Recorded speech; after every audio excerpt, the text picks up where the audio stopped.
Hello everyone. Today we will be reviewing the VT-49 Decimator. This is a ship used by the Galactic Empire, developed by the Kuat Drive Yards, and can be seen in Star Wars Galaxies and Star Wars Lethal Alliance. Here we can see the model, like all X-Wing models. It is very well detailed. You have lots of little bumps and equipment hatches. You've got your weapon up top. We have our nice engine ports in the back. Underneath you can see all of the fun detail that they always put in, including our quad laser there. And then we've got our docking ports on both sides and our big viewing window out the front.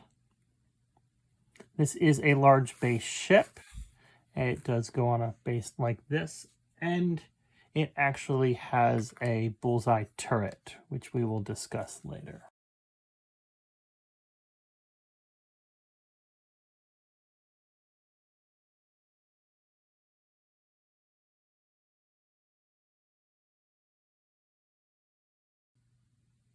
The dial for this ship has a 1 straight and 1 banks that are blue, 1 turns that are red. It's got all of the 2s, including a 2 straight, all of the 3s, and even a 4 straight. It does not have any special maneuvers like a stall or sloop or talon roll. So once this thing is going in a direction, it's kind of gonna stay in that direction. All of this adds up to a movement score of 23, which we'll use later on. This comes with several pilots, the first one being the PS2 patrol leader.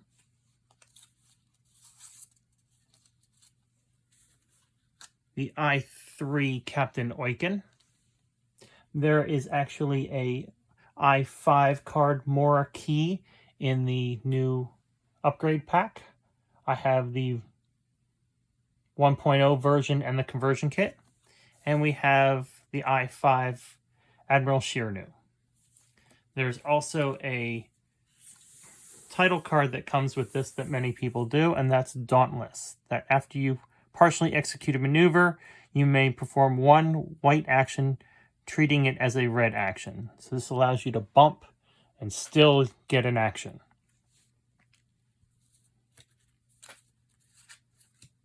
As you can see here, this has an attack dice of 3, which, given its bullseye targeting arc, which means it can shoot out 2 sides of the ship, either left and right, or fore and aft. Those combined give it an attack score of 46. And as you can see on the card, we have 12 hull and 4 shields, with a survivability of 32. So the patrol leader, the I2, comes to a total of 108 points. At 67 cost, we have an efficiency of 0.62. Now today in reviewing this, I wanted to set up a little scenario and set the Decimator against what we challenge all ships against, and that is the good old Imperial TIE Fighter. Just as a comparison, the Imperial TIE Fighter, we're going to be using the Academy pilot, has an attack of 2 dice, actually has an evade dice of 3, and 3 hull, which gives it an attack of 19.5, survivability of 14.4, and a movement of 21.5, for a total of 60 for the TIE Fighter against 108 for the Decimator. So this should not be a challenge. However, the TIE Fighter is only worth 22 and the Decimator is worth 67. So in order to make this fair, we need to include some friends. So the TIE Fighter brought along some friends that we'll put on the table.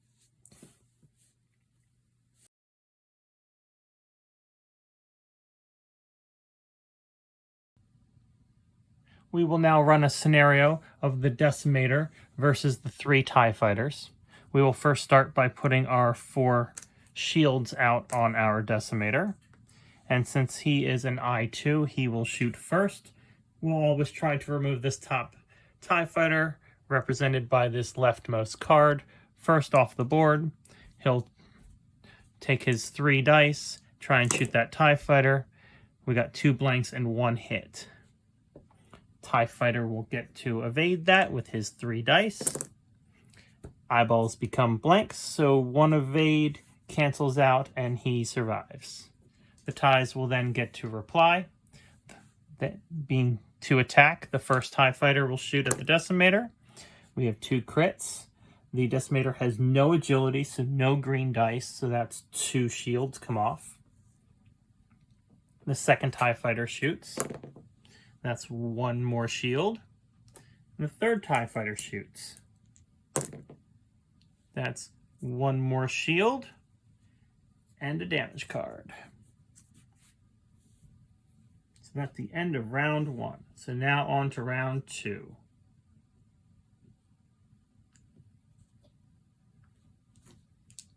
Decimator will fire first. These become hits, so we have 3 hits against the TIE Fighter. This becomes a blank. So we got 2 blanks. 1 cancels 1. And we end up with 2 damage against the TIE Fighter. But he lives since he has 3 hull. So now the TIE Fighters get to reply. First shot, eyeball becomes blank. That's 1 more damage card on the Decimator. Second TIE, 1 more damage on the Decimator. Third TIE becomes a blank. Okay, now we'll go to the next round of shooting. Decimator will fire first. That becomes a blank, and no damage done on the TIE Fighter. TIEs reply. First one gets 2 damage. So we got a total of 5. Second TIE, we got a crit, which becomes just a hit for today, and a blank. So that's 1 more, that's 6. We're halfway there. We're into points at this point.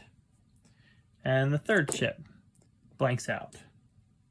So next round, the Decimator will hope to eliminate a TIE Fighter, and he won't with the 3 blanks. The TIEs will try to reply. They have the ability to finish him off if they roll well, and they're not going to. So that's a blank, so we get 1 more. And since we can only get 4 more hits, that means we at least have 1 more round of shooting. Here's our second TIE. He's trying to finish this off.